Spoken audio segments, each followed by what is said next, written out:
పేద ప్రజల సంక్షేమానికి ఖచ్చితంగా డబ్బు ఖర్చు పెట్టాలి. మన తెలుగు రాష్ట్రాల్లో సమర్థంగా పంపిణీ చేస్తున్నారు. చివరి గడపకి మధ్యవర్తుల ప్రమేయం లేకుండా, లంచాల అవసరం లేకుండా చాలా సమర్థంగా అందుతుంది. మనం గర్వపడాలి. ముందుగా ఆంధ్రప్రదేశ్ ప్రభుత్వాన్ని మనసారా అభినందిస్తున్నాను.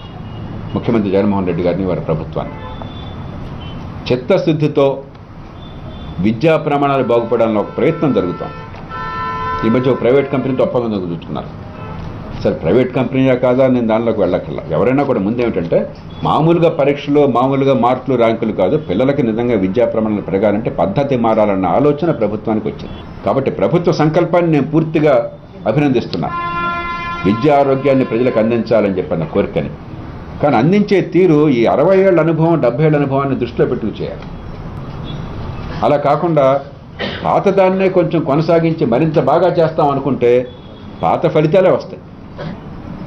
కాబట్టి ముఖ్యంగా ముఖ్యమంత్రి గారిని, వారి సంకల్పాన్ని అభినందిస్తూ, వారి ప్రయత్నాన్ని ఆహ్వానిస్తూ, ఈ కొద్దిపాటి మార్పులు చేర్పులు చేస్తే మీ ఖర్చు ₹1 పెరగదు. ఏ ఖర్చును సంకల్పిస్తున్నారో అంత లోపలే అయిపోతుంది.